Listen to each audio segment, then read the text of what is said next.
Assalamualaikum and good morning. So we go to the second example, that is for rational function. To sketch a graph for rational function using fx is equal to 5x divided by x plus 2. So the first question is we want to find the x-intercept. So for x-intercept means y is equal to 0. So when y equal to 0, 5x plus divided by x plus 2 is equal to 0, therefore x equal to 0 and your point will be 0, 0. Now we go to how to find the vertical asymptote. So in order to find the vertical asymptote, the denominator is equal to 0. So our denominator is x plus 2 equal to 0. So our denominator is x equal to negative 2.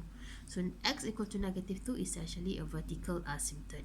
Okay, now we have to find the limits for x approach negative 2 from positive side for the function of 5x divided by x plus 2. So we cannot use substitution and the method. We can only use the table. So substitute x in the table for 5x divided by x plus 2. So you can choose any number. So this is number 2. Any number that can come from a positive side. So example, I choose number, sorry, this is negative 2. So number 0 and number 5. So means from 5 to 0. Okay, the number x must be nearer to the negative 2. So when x equal to 5, so what happened? We substitute inside the function, then it becomes 3.6. When x equal to 0, substitute inside the rational function, then it becomes 0. So negative 6 and 0, the value becomes smaller. When the value becomes smaller, we say that is actually approach negative infinity. So the answer is negative infinity. Okay. For the second one, now we have to find the limit for x approach negative 2 on the negative side, on the left side. So on the left side, still using the same rational function, using a table. So we are using a table for x, 5x divided by x plus 2. Now you can choose any number that come from a negative side. So I'm choosing negative 5 and negative 3. So you can choose any number. So negative 5 and negative 3. If I choose negative 5, substitute inside the rational function, then I get 8.3. If I substitute negative 3 inside the rational function, then I got 15. So I can see it from 8.3 to 15, the value becomes larger. When the value become larger, means it approach positive infinity. So the answer here is positive infinity. So settle for vertical asymptote. Now we go to horizontal asymptote. For horizontal asymptote, we have to find the limit for x approach infinity and negative infinity for the rational function. So we start with limit x approach infinity for 5x divided by x plus 2. So I'm using the second method, that is I choose the highest degree from the numerator and denominator. So now limit x approach infinity. From the denominator, the highest degree is 5x. Then denominator, the highest degree is x. So 5x divided by x is 5. So limit x approach infinity 5. So the answer is 5. Now we also have to find limit for x approach negative infinity for 5x divided by x plus 2. Okay, I'm still using the easiest method, that is I'm using the highest degree from the numerator and denominator. So 5x divided by x. So my answer is still 5. Therefore, my horizontal asymptote is y equal to 5. So this is the answer for horizontal asymptote, and this is the answer for the vertical asymptote. Okay, next question is how to find decreasing and increasing interval. So to find decreasing and increasing interval, we have to find a critical point. So to find the critical point can be found using f prime x equal to 0. Means you have to differentiate for the function. So your function is fx is equal to 5x divided by x plus 2. To differentiate, we are using quotient rule. So your u is equal to 5x, v is equal to x plus 2, u prime is equal to 5, v prime is equal to 1. So your f prime x is equal to 5 times x plus 2 minus 5x divided by x plus 2 squared. Okay, then this one expand and we simplify, so it becomes 10 divided by x plus 2 to the power of 2. So to find the critical value, we have to make sure that f prime x is equal to 0. Therefore 0 is equal to 10 over x plus 2 squared. So can I find the value of x? No. So x is no solution. But I still have to find for decreasing and increasing. Therefore, I'm using the denominator is equal to 0. So my denominator is x plus 2 squared is equal to 0. So x plus 2 is equal to 0. Therefore, my x is equal to negative 2. So this is not the critical value. This is just to find the interval for decreasing and increasing using the denominator. Alright, so we have to build a table. So the table consists of interval, a test value, and a sign for f prime x. Okay, starting with the interval negative 2, when x equal to negative 2, means you have two intervals starting from a. This is negative infinity negative 2. The second one is negative 2 and infinity. So test value, you can put any value between negative infinity to negative 2. So I put negative 3. Any value between negative 2 and infinity, I choose 0. So what happened when x equal to negative 3? We substitute into f prime x. So negative 3 substitute into f prime x, so we get positive sign. Now substitute 0 into the f prime x, we also get positive sign. Therefore, for decreasing interval, the answer is none because there are no decreasing interval. But for increasing the interval, the answer is negative infinity negative 2 union by negative 2 infinity. So this is the answer for increasing and decreasing. Alright, next question is concavity. So how to find the concavity? So to find the concavity means you have to find double integration differentiation.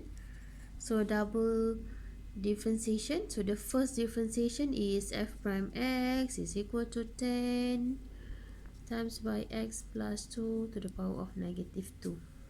Okay, I bring the x plus 2 to the upper.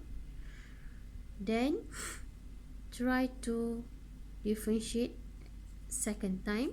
So the answer is negative 20 times x plus 2 to the power of negative 3, or negative 20 divided by x plus 2 to the power of 3.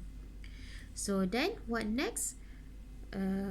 We have to find the value for x. So the value of x means f double prime x is equal to 0. So x is equal to negative 20 divided by x plus 2 to the power of 3. So can we find the value of x? No. So x still no solution. But we still want to find the concavity. Therefore, we are using the denominator. So our denominator is x plus 2 to the power of 3 is equal to 0. Therefore, our x is equal to negative 2. Sorry, should be like this. Okay, this is our denominator. So we build a table. So table consists of interval, a test value, a sign, okay, sign for f double prime x, and the last one is the conclusion. Conclusion means we want to know whether it is concave up or concave down.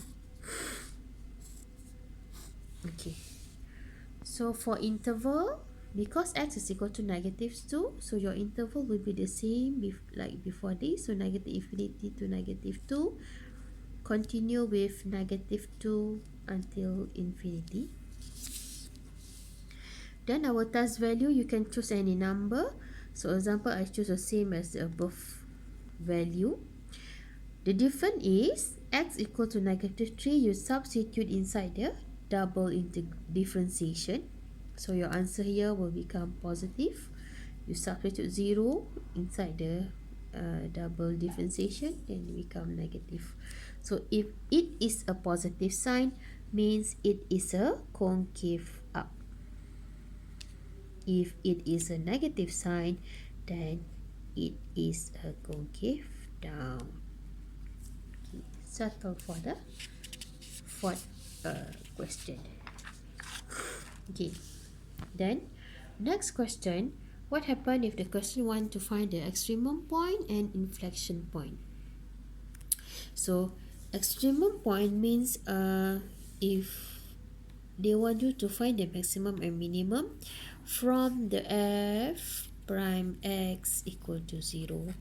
So f prime x equal to 0, as we did before, f prime x is equal to 10 over x plus 2 squared equal to 0. So x has no solution. So when x is no solution, therefore it has no extremum point. Same as before, same as inflection point. For inflection point, to find the inflection point means you have to find the double differentiation equal to 0.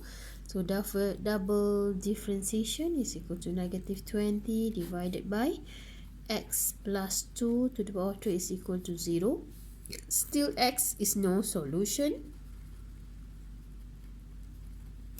Therefore, we say that it has no inflection point.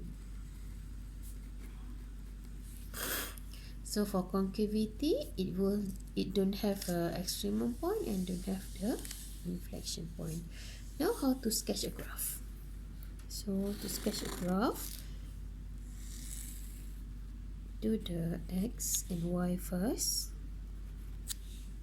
So from the above information, we know that we have the intersection, we have a 0, 0 point from the x-intercept. Then we got the vertical asymptote. Vertical asymptote is x equal to negative 2. And we got the horizontal asymptote y is equal to 5. So using these three value, we try to build we try to sketch a graph. So 0, 0 is here. X equal to negative 2, we can see it is here. X equal to negative 2. Then we have y is equal to 5. Maybe it's here. Okay, so now how will the graph look like? So now I go to the we'll be looking at the two graphs. I start with this graph first, this table. Okay, this table saying that negative infinity until negative 2, the graph should be concave up. From negative 2 until infinity, the graph should be concave down. So here, from the negative infinity to the negative 2, the graph should be concave up. So if the graph is concave up, means in this region, it should be in the first region, in the above region. So concave up should be here. Why? If we draw the concave is here, so this is what we call a concave down. So because it is a concave up, so we draw the graph here. Okay. The second one is negative 2 until infinity. So we still got two regions, the first upper and below. So the answer for negative 2 until infinity is concave down. So for the upper region, it should be like this. This for concave up, and this one is concave down. So because we want concave down, so your graph should be like this, concave down. Sorry, this one should be, you cannot stop when we sketch a graph. So this one should be x0, 0. Okay, so this is a graph for fx is equal to 5x divided by x plus 2. Okay, if you still don't understand how will the graph look like, you can also look at the first table, that is the increasing and decreasing. So it shows that negative infinity until negative 2, it should be increased. So the graph should increase. Negative 2 until infinity, it should be positive, mean it should be increasing. So here, the graph should be increasing. If you draw here below, the graph is actually decreasing. Okay, same as negative infinity until 2, the graph should be increasing. So we draw here because the graph will be increasing. If you draw from here, the graph will be decreasing. So that is how we will sketch a graph for a rational function for example number 2. So I hope you understand and can do a lot of other example. Thank you.